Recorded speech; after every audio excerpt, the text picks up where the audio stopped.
اللہ تعالیٰ بہت بہت جزائے خیر عطا فرمائے. قریب آ جائیں ماشاء اللہ بارک اللہ.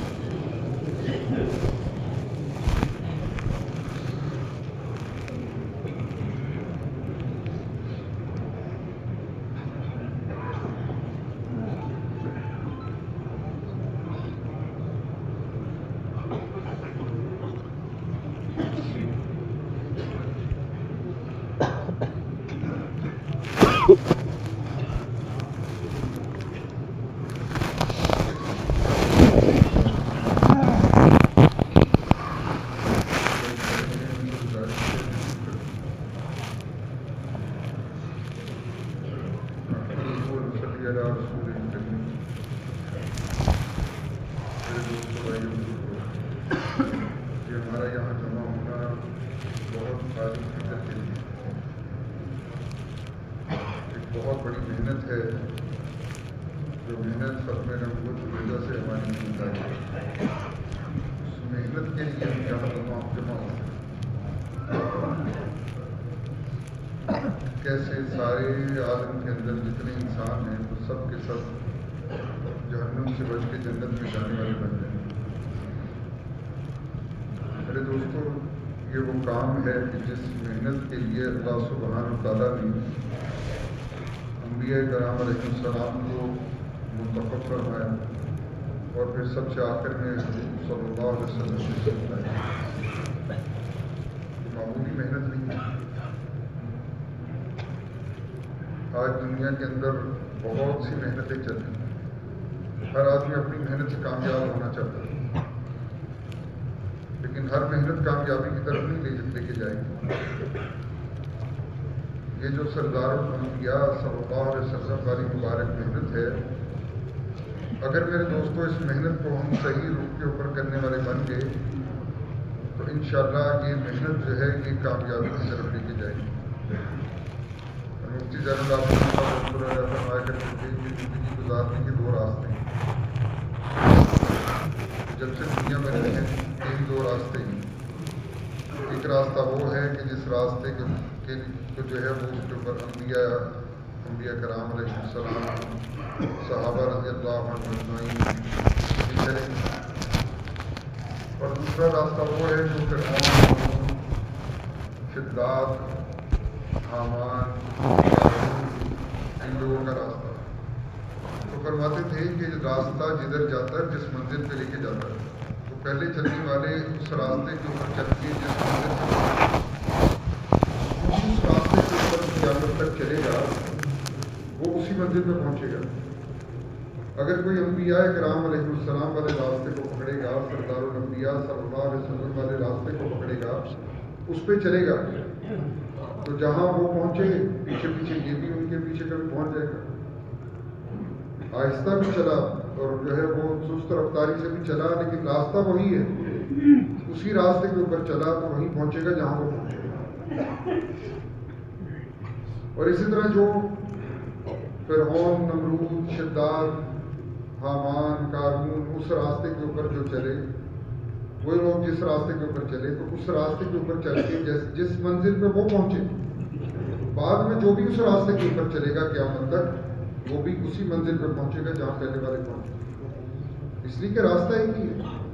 جیسے یہاں سے اگر کوئی کہے کہ جی یہ پری کی طرف کو راستہ جاتا ہے جو، تو اس راستے کے اوپر چل رہا ہے، تو اب اس راستے کے اوپر اگر کوئی پیدل چل رہا ہے تو تھوڑی تاخیر سے پہنچ جائے، گاڑی کے اوپر جا رہا ہے تو جلدی پہنچ جائے، لیکن راستہ وہی ایک وہ اسی منزل پہ پہنچائے گا. اس سے میرے دوستو یہ جو نبیوں والی محنت ہے، یہ محنت امت کو صحیح راستے کے اوپر لانے کے لیے، صحیح راستے کے اوپر آنے. کہ وہ کیا محنت ہے کہ سب سے پہلی چیز اس محنت کے اندر اپنے یقینوں کو صحیح کرنا، کہ اللہ سبحانہ تعالیٰ کی ذات عالی کے اوپر یقین ہے کہ اس کائنات کے اندر اگر حکم چلتا ہے تو صرف اسی کا، اسی کی طاقت اصل ہے، اسی کی قدرت اصل ہے، اسی کے حکم سے سب کچھ بنا. کہ جتنا کچھ ہمیں بنا ہوا نظر آ رہا ہے یہ سارے کا سارا بنا ہوا اسی کے حکم اور ارادے سے بنا. اور جو کچھ جہاں سے جس چیز کا ظہور ہو رہا ہے، جس صفت کا ظہور ہو رہا ہے، وہ سارے کا سارا جو ہے وہ بھی اللہ سبحانہ وتعالیٰ کے حکم اور ارادے سے، کہیں سے کچھ اس کی اپنی جتنی چیزیں ہیں کہ چیزیں ان میں سے کچھ بھی نہ نفع دے سکتی نہ نقصان دے سکتی۔ اللہ کے نبی صلی اللہ علیہ وسلم اپنے چچا زاد بھائی عبداللہ ابن عباس رضی اللہ عنہ سب چھوٹے بچے ہیں، وہ سواری فرماتے کہ میں حضور صلی اللہ علیہ وسلم کے پیچھے سواری پر سوار تھا، میں کیا فرمایا کہ لڑکے کے کلمات سکھا جن سے تجھے نفع ہوگا۔ فرمایا کہ تو اللہ کے اوامر کی حفاظت کر، اللہ تیری حفاظت کرے گا، اور تو اللہ کے اوامر کی حفاظت کر، اللہ کو اپنے سامنے پائے گا،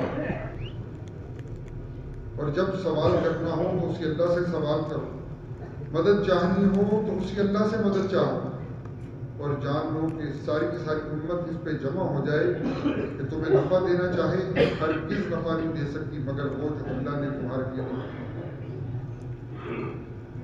اور جان لو کہ ساری کی ساری امت سب کے سب لوگ جو ہے وہ اس پہ جمع ہو جائے کہ تمہیں نقصان پہنچانا چاہیں، ہرگز نقصان نہیں پہنچا سکتے جب تک کیونکہ جو ہے جو اللہ سبحانہ وتعالیٰ کی طرف سے وہ جو لکھ دیا گیا اسی کے مطابق۔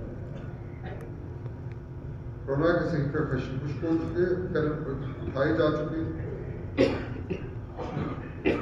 تو اب یہ آپ صلی اللہ علیہ وسلم یہ یقین سکھا رہی ہیں اپنے چچا زاد بھائی کو۔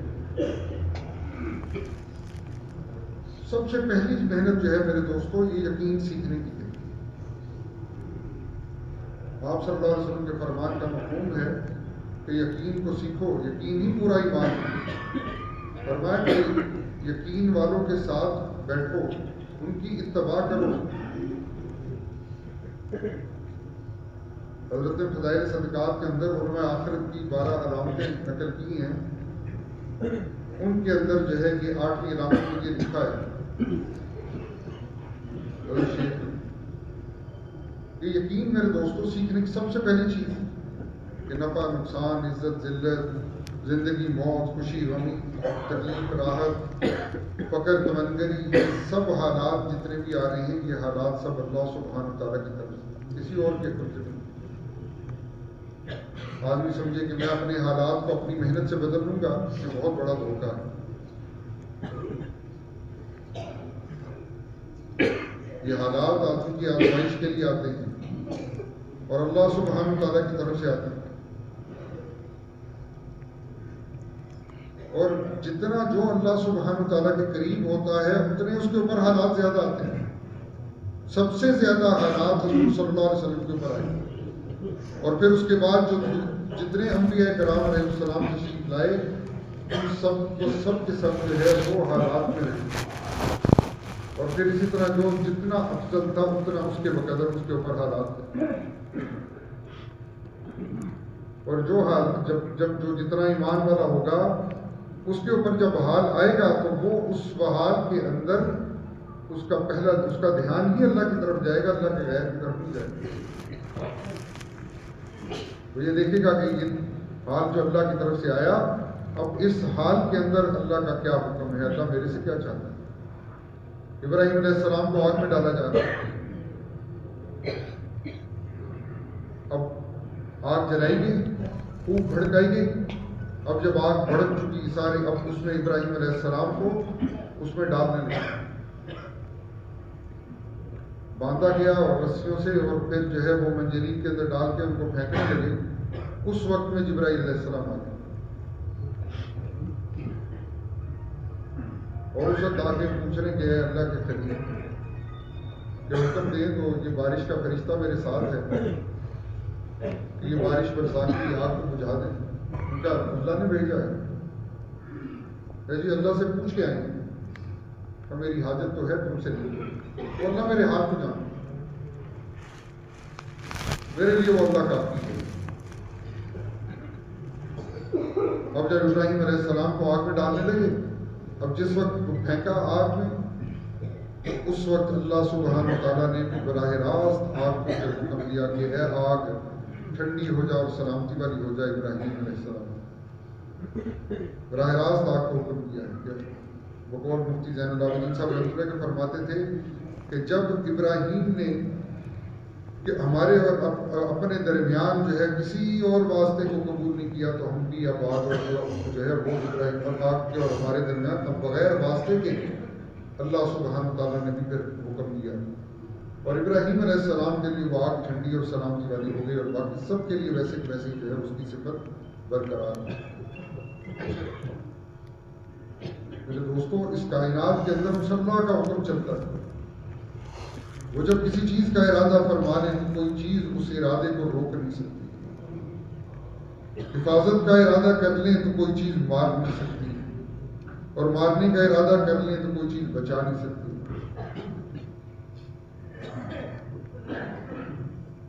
آج ہمارا مسئلہ یہ ہے میرے دوستوں کہ ہم نے اس اللہ کو نہیں پہچانا، اللہ کو جانتے ہیں۔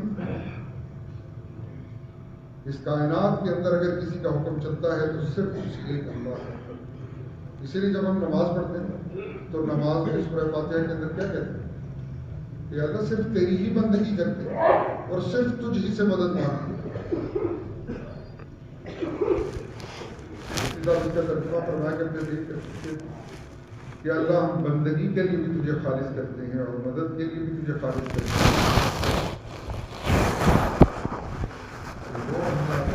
کائنات کے بندگی کے لائق ہے ہی صرف ہوگا، بس اور کوئی نہیں۔ اس اللہ کی ماننا، اس اللہ کو جاننا، کہ جانیں گے تو مانیں گے۔ اگر اس کی قدرت کو نہ جانا تو اس کی مانیں گے کیسے؟ پہلا درجہ تو پہچاننے کا ہے۔ اگر اس اللہ کو پہچانیں گے تو اس کی مانیں گے۔ اس سارے کے سارے حالات اس اللہ کے امر کے تابع ہیں۔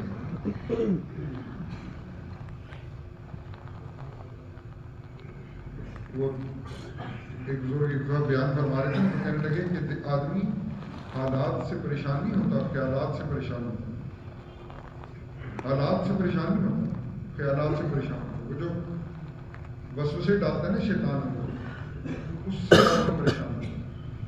حال جو آیا وہ حال تو آیا، اس کو جو ہے وہ ترقی دینے کے لیے، اگر یہ اللہ کا بندہ ہے اور اللہ کو جانتا ہے تو یہ حال تو اس کو ترقی دینے کے لیے آیا۔ اگر اس حال کے اندر جو اللہ کی چاہت ہے کہ اس کو پورا کر دیا اس نے، تو اب یہ کامیاب ہے۔ حال کا بدلنا شرط نہیں ہے، حال میں حکم کو پورا کرنا یہ شرط ہے۔ ایمان والا اس لیے وہ حال میں حل کو نہیں ڈھونڈا کرتا، ایمان والا حال میں حکم ڈھونڈا کرتا ہے، حکم تلاش کرتا ہے۔ حکم کا پورا کرنا یہ اصل ہے۔ حکم پورا کر دیا تو کامیاب ہے، حکم ٹوٹ گیا تو ناکام ہے۔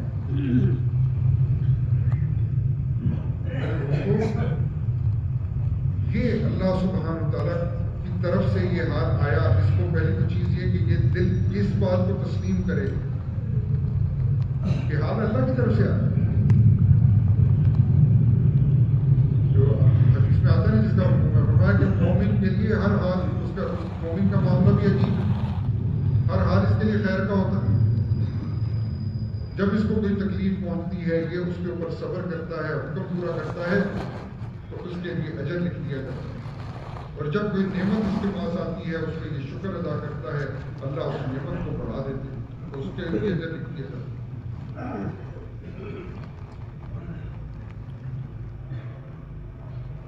وہ صحابی کہہ رہے ہیں اپنے بیٹے کو کہ بیٹا، بندہ ایمان کی حقیقت کو پہنچ نہیں سکتا جب تک یہ یقین نہ کر لے کہ جو مصیبت اس کو پہنچی وہ اس سے خطا ہونے والی نہیں تھی، اور جو اس سے خطا ہو گئی وہ ہر چیز اس کو پہنچنے والی نہیں تھی۔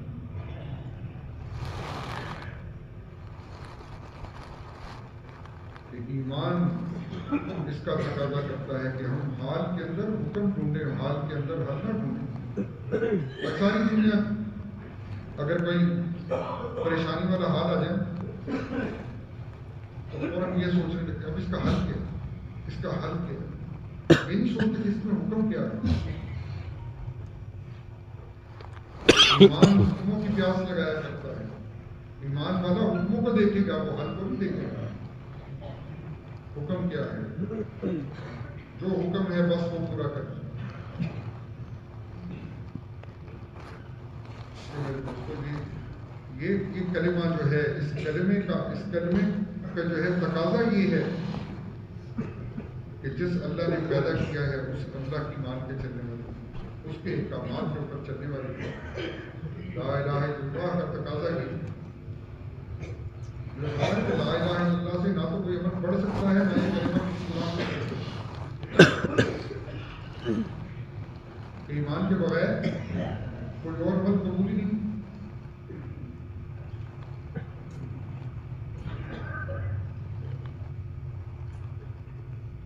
اس نے اپنے ایمانوں کو تجدید کرنے کے لیے جو ہے وہ حکم دیا گیا، میں کہ اپنے ایمان کی تجدید کرتے رہا ہوں۔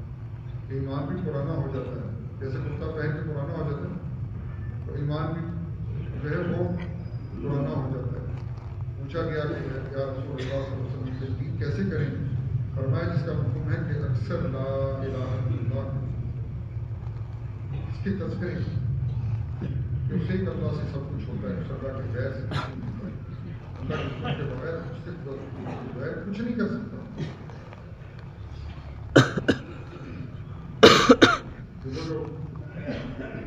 موسیٰ علیہ السلام کو فرعون کی طرف بھیجا تو وہاں جو موسیٰ علیہ السلام کے قتل کا فیصلہ ہوا تھا پہلے سے، اب موسیٰ علیہ السلام وہاں جا رہے ہیں اور ان کو اللہ سبحانہ وتعالیٰ نے حکم دیا کہ جاؤ اب جا کے فرعون کو دعوت دو۔ اب وہاں جا رہے ہیں اور ساتھ اللہ سبحانہ وتعالیٰ نے کہہ دیا کہ موسیٰ میں تمہارے دونوں کے ساتھ ہوں، موسیٰ اور ہارون علیہ السلام میں تم دونوں کے ساتھ ہوں، سن بھی رہا ہوں دیکھ بھی رہا ہوں۔ اب جا رہے جا کے دعوت دے رہے ہیں۔ جب اللہ جس کے ساتھ ہو جائے اس کو کون ہاتھ لگا سکتا ہے، اس کو کون میری آنکھ سے دیکھ سکتا ہے؟ اب وہ جس نے ہزاروں بچے قتل کروا دیے فرعون نے، موسیٰ علیہ السلام کو کوئی نقصان نہیں پہنچا سکتا، بلکہ ان کا جو نشانیاں دکھائیں اللہ سبحانہ تعالیٰ کی طرف سے، وہ نشانیوں کو دیکھ کے کہنے لگا یہ تو جادو ہے، جادوگر جمع کرو سارے لوگ سے۔ اب جادوگر جمع کر کے اب ہم جادوگروں کے اس مقابلے میں موسیٰ علیہ السلام جو ہے وہ اب جا رہے، اب انہوں نے اپنا جادو دکھایا۔ موسیٰ علیہ السلام نے جو ہے اللہ کا حکم پورا کیا، عصا پھینکا، اب ان کا سارا جادو کا جو وہ زور تھا اللہ نے اس کو باطل کر دیا، اور وہ سب کے سب موسیٰ علیہ السلام کو اسی وقت ایمان لیا کہ وہ سمجھ گئے، وہ اپنی لائن کو جانتے تھے، اس کا علم ان کے پاس تھا، وہ جانتے تھے کہ یہ جادو نہیں ہے، سمجھ گئے کہ یہ نبوت ہے، اسی وقت ایمان لیا۔ اور ایمان کی کیسی کیفیت بدلی اور کیسا ایمان اندر میں داخل ہوا کہ اب فرعون کہہ رہا ہے کہ میں جو ہے وہ جو پہلے کہتا تھا ان کو کہ تمہیں مقرر بناؤں گا، لالچ دے رہا تھا، اب بعد میں جب وہ ایمان لے آئے اب کہہ رہے تمہارے پاؤں کاٹوں گا، تمہارے ہاتھ کاٹوں گا، وہ کہتے جو تمہارا جی چاہے کر لو، اب ہم ایمان کی نکل نہیں سکتا، جان دینا قبول ہے لیکن ایمان اس کو نہیں چھوڑ سکتے، ایسا ایمان اندر نکل گیا۔ یہ ایمان چیز ہی ایسی ہے جب اللہ سبحانہ تعالیٰ کا ذات عالی کا یقین اندر اتر جاتا ہے تو پھر آدمی کے لیے اپنی جان بھی وہ سمجھ جاتا ہے کہ میری جان میرا مال میرا نہیں ہے، یہ اللہ کا دیا ہوا ہے، اس کے نام پہ لگ جائے اس سے زیادہ اور اس کی قیمت ہے ہی نہیں، ہے اس کا، اسی کو دے دیا، جان کی دی ہوئی اسی کی تھی، اب تو یہ ہے کیا ادا نہ ہو۔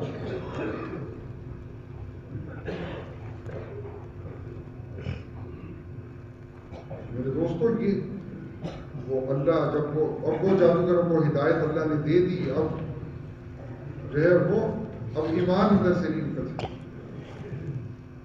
فرعون کی ایک باندی تھی، اس کا واقعہ لکھا ہوا کتاب، وہ اس کا ایمان ظاہر ہو گیا، اس کو فرعون کو پتہ چلا تو اب اس کو جو ہے وہ ایمان سے ہٹانے کی کوشش کرنے لگا۔ اس کی 2 بچیاں تھیں، اس کے سامنے ایک بچی کو تیل کا کڑاہ جلا کے اس کے اندر ڈال دیا، وہ بچی جس وقت اس کی جان نکلی تو اب اللہ نے اس باندی کے اوپر اس پہ جو ہے وہ منظر کھول دیا، اس کی روح نکلنے کا۔ اب ایمان کیا عجیب چیز ہے کہ ایمان کیسے جو ہے اندر جب اتر جاتا ہے تو آدمی کے لیے بڑی بڑی قربانی کرنا بھی کوئی مشکل نہیں ہوتا، ہر چیز قربان کرنے کو تیار ہو، ورنہ وہ اپنی بچیوں کو کوئی اپنا جلتا دیکھ سکتے اس کی پہلے ایک بچی کو جلایا دوسری کو جلایا، پھر اس کو جو ہے قربانی کو ڈالنے لگا اس کے اندر، ایک جو ہے میری تمنا ہے اس کو پورا کریں کہ ہمیں ہماری ہڈیوں کو اکٹھا دفن کر دینا، جان دے دی لیکن ایمان کو نہیں چھوڑا۔ آپ صلی اللہ علیہ وسلم جب معراج پہ تشریف لے جا رہے تھے تو جاتے جاتے اب راستے میں وہ جو مصر کے اوپر سے جب گزرے ہیں بیت المقدس کی طرف جا رہے تھے تو جنت کی خوشبو آئی، پوچھا کہ جبرائیل کہ یہ خوشبو کہاں سے آ رہی ہے؟ کہا یہ فرعون کی باندھی کی قبر سے خوشبو آ رہی ہے۔ میرے دوستوں یہ ایمان جب اندر اتر جاتا ہے تو یہ ایمان، اس لیے وہ ہمارے بزرگ فرماتے تھے کہ ایمان کی جگہ زبان نہیں ہے، ایمان کی جگہ زبان نہیں ہے، کہ زبان کے بول کا نام ایمان نہیں ہے، اور دماغ کی سوچ کا نام بھی ایمان نہیں ہے۔ ایمان دل کے یقین کا نام ہے، ایمان کی جگہ دل ہے، کہ یہ دل میں اترے گا تو پھر جو ہے کہ اپنی جگہ پہ آئے گا، پھر اس سے جو ہے جسم سے پھر اللہ کی نافرمانی نہیں ہو سکتی جب ایمان اندر اتر جاتا ہے۔ جب ایمان اندر اتر جاتا ہے پھر یہ جسم سے نافرمانی نہیں ہو سکتی۔ پھر وہ صحابہ سے کیسے کیسے جو ہے صحابہ کے واقعات ملتے ہیں سارے۔ حبیب ابن زید رضی اللہ عنہ ام عمارہ رضی اللہ عنہ کے بیٹے مسلمہ کے پاس پیغام لے کے گئے، مسلمہ نے قید کر لی، اب ان کو کہہ رہا ہے، ڈرا رہا ہے، دھمکا رہا ہے، لالچ دے رہا ہے، کسی طرح سے جو ہے مجھے نہیں مان، کہہ رہے جو میرا دل چاہتا ہے کر لے، تو جھوٹا ہے۔ اس نے ان کا جو ہے وہ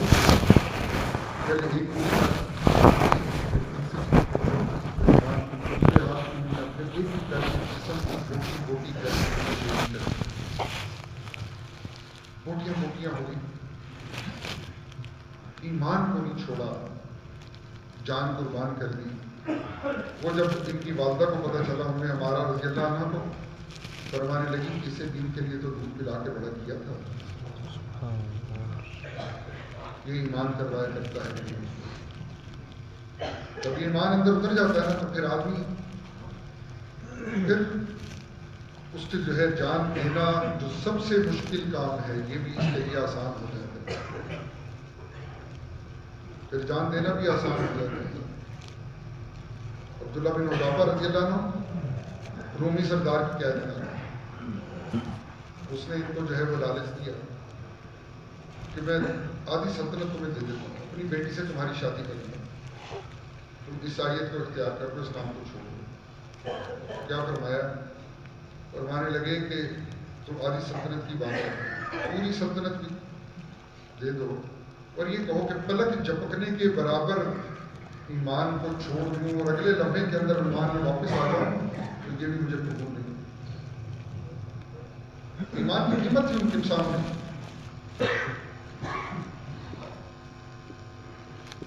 آج میرے دوستوں ہمارا ایمان تو ہمیں سچ پہ کھڑا نہیں کرتا، آج ہمارا ایمان تو جو ہے وہ ہمیں دنیا کے اندر جو ہے وہ یہاں ایک نماز قائم کرنے کے اوپر کھڑا نہیں کرتا، کہ جو فرق ہے ایمان والے میں اور کافر میں۔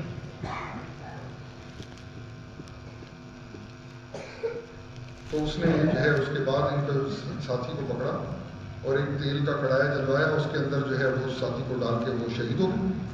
اس کے بعد ان کو لے جانے لگے، جب ان کو لے جانے لگے، جب یہ ادھر قریب پہنچے تو یہ رونے لگے۔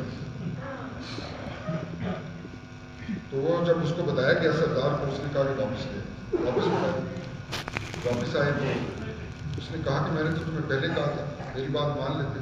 انہوں نے کہا میں اس لیے تو نہیں رویا کہ میں موت کے خوف سے، تمہارا کیا خیال ہے موت کے خوف سے رو؟ تو جب سے ایمان لائے ہیں اس وقت سے دل میں تمنا ہے کہ میری جان نکل جائے اللہ کے راستے میں۔ آج جب وہ وقت آیا ہے تو میری ایک جان ہے، یہ ابھی تھوڑی دیر میں چلی جائے گی، کاش میرے جسم کی اتنی میرے اندر اتنی جانیں ہوتی جتنے میرے بدن کے بال ہیں، سب ایک ایک کر کے اللہ کے نام کو قربان کر. یہ ایمان کروایا کرتا ہے.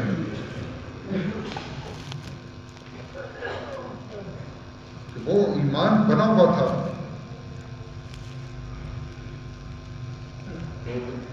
صاحب فرمایا کرتے کہتے کہ آپ صلی اللہ علیہ وسلم نے 13 برس مکہ مکرمہ کے اندر ایمان کے اوپر محنت کی. آپ صلی اللہ علیہ وسلم ایمان سکھانے والے، صحابہ رضی اللہ عنہم اجمعین سیکھنے والے. کہ نہ آسمان نے کبھی ایسا سکھانے والا دیکھا اور نہ ایسے سیکھنے والے دیکھے. کیا ایمان تھا. بلال رضی اللہ عنہ کو مکہ کی گلیوں میں گھسیٹا جا رہا ہے اور وہ کہہ رہے ہیں کہ اس حالت میں مر جاؤ یا ایمان چھوڑ دو. وہ رو کے آگے سے کہہ رہے ہیں احد احد احد احد. اللہ تو ایک ہی ہے بس.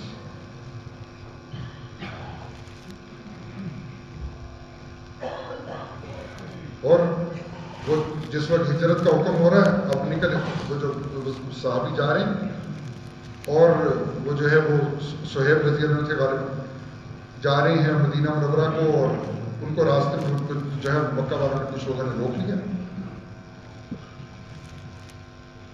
تو انہوں نے ان سے کہا، کہنے لگے کہ دیکھو تم جانتے ہو کہ میں تم میں سب سے زیادہ جو ہے وہ مشاق تیر انداز ہوں. جب تک میرے ترکش میں ایک تیر بھی باقی ہے میں اس وقت تک تم سے لڑائی کروں گا. اور اس کے بعد جو ہے وہ نیزے کے ساتھ لڑوں گا، تلوار سے لڑوں گا. اس سے بہتر چیز نہ بتاؤں. میرا کچھ مال ہے مکہ مکرمہ کے اندر اور 2 باندیاں ہیں، تم وہ لے لو اور میرا راستہ چھوڑ دو. بھائی تصور کرے ذرا کہ اپنا گھر چھوڑ کے جا رہے ہیں. اپنا جو ہے وہ جدھر وہ رہتے تھے، ادھر مکہ مکرمہ کے اندر رہتے تھے، ویسے تو روم کے تھے. ایمان لائے، تکلیفیں ہو رہی. اب ان کو جو ہے وہ اب مدینہ کی طرف ہجرت کرنے جا رہے ہیں، گھر چھوڑ کے جا رہے ہیں. سارا مال جو ہے وہی تھا ان کا، وہ سارے کا سارا. اور کیا کہہ رہے ہیں کہ وہ مال تم رکھ لو، وہ 2 باندیاں بھی تم رکھ لو اور میرا راستہ چھوڑ دو. خود خالی ہاتھ. اور آپ صلی اللہ علیہ وسلم نے جب ان کو دیکھا تو کیا فرمایا؟ کہا کہ بہت نفع کی تجارت ہے، بہت نفع کی تجارت ہے. یہ میرے دوستوں یہ ایمان کروا کرتا ہے، یہ ایمان کروا کرتا ہے.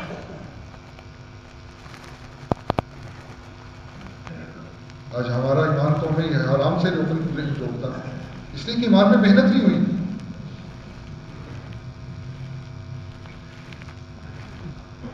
کہ ایمان سیکھنے کی چیز ہے، اس کے لیے محنت کرنی پڑے گی. صحابہ رضی اللہ عنہ اجمعین نے ایمان سیکھا تھا، محنت کی تھی. جو دعوت کی محنت ہے نا، اس محنت میں یہی عرض کیا جا رہا ہے کہ ہم ایمان کو سیکھیں، اس کی خاطر ہر چیز قربان کی. سمجھ گئے تھے کہ ایمان سب سے پہلی ترجیح ہے. کھانے سے زیادہ ضروری، پہننے سے زیادہ ضروری. وہ ایک صحابی ہے نا، ان کو ان کے چچا نے گھر سے کپڑے بھی چھین لیے، ننگا کر کے نکال دیا.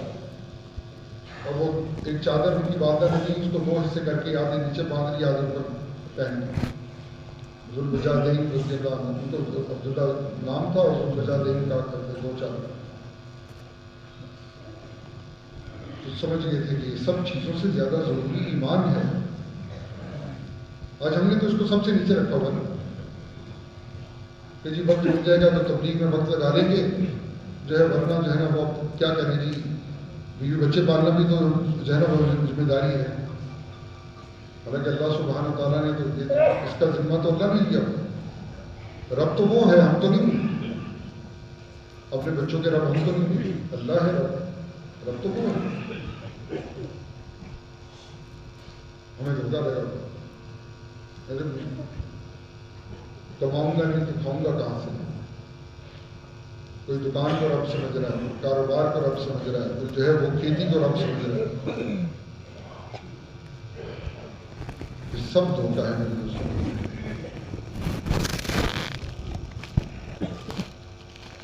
پالنے کا ذمہ تو اللہ کا ہے. زمین پہ کوئی جیو ایسا نہیں ہے جس کا ذمہ جس کا اللہ کے اللہ نے نہ دیا. وہ اللہ پالتے ہیں. رب فرماتے تھے کہ جب ماں کے پیٹ میں تھا تو اس وقت اس اللہ نے پالا، بعد میں جنت میں جائے گا تو جنت میں اللہ پالے گا، تو بیچ میں جو ہے وہ اب اللہ نے چھوڑ دیا ہے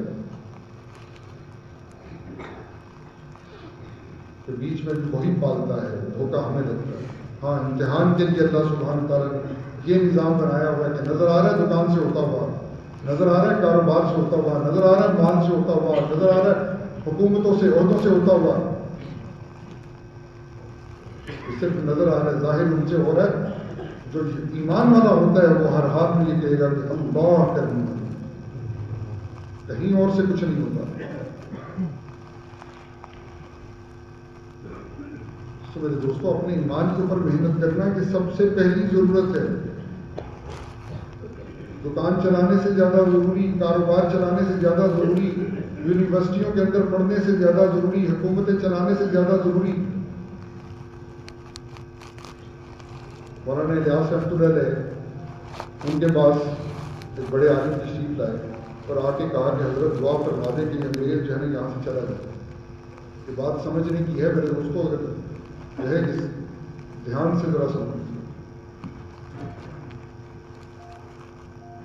ایک دفعہ فرمایا، دو دفعہ فرمایا، تیسری دفعہ جب کہا تو حضرت نے فرمایا کہ کچھ لوگ تیار کر لیے ہیں جو اس کے بعد جو ہے حکومت سنبھال سکیں۔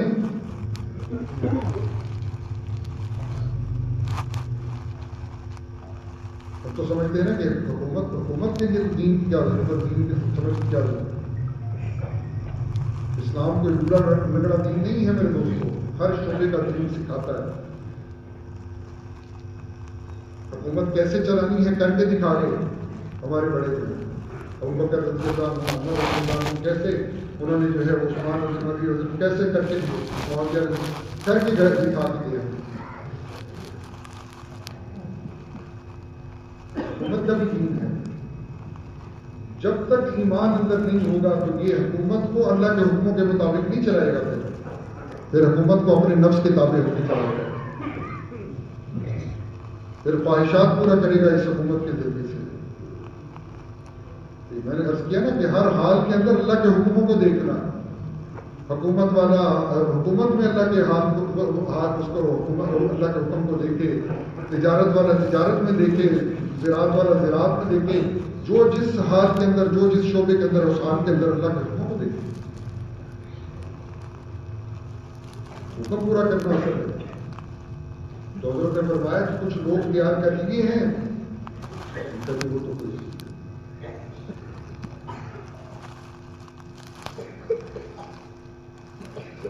میرے دوستوں، اصل مسئلہ یہ ہے کہ ہم ایمان اتنا تو کم از کم سیکھ لیں کہ جو ایمان ہمیں حکموں کے اوپر کھڑا کر سکے۔ ارے اتنا ایمان سیکھنا جو تنہائیوں کے اندر گناہوں سے بچا دے، یہ تو فرض عین۔ اس لیے کہ تنہائیوں کے گناہوں کا نتیجہ کیا ہوتا ہے؟ ایک روایت میں آتا ہے جس کا مطلب ہے کہ تنہائیوں میں کیے گئے گناہوں کی وجہ سے اللہ مومنوں کے دلوں کے اندر اس کی نفرت ڈال دیتا ہے، اور دوسرا نتیجہ اس کا کیا ہوتا ہے کہ تنہائیوں میں کیے گئے گناہوں کی وجہ سے یہ مرتے وقت کلمے سے محروم ہو جاتا ہے۔ یہ معمولی چیز نہیں، آج ہم بڑی معمولی چیز اس کو سمجھتے ہیں۔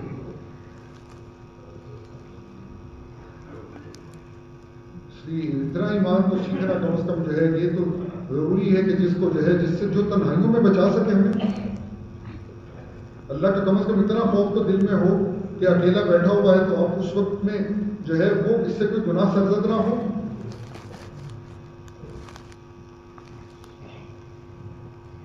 جب نیکی تجھے خوش کرے اور گناہ غمگین کرے تو جان لے کہ تو مومن ہے، یہ تو علامت ہے ایمان کی۔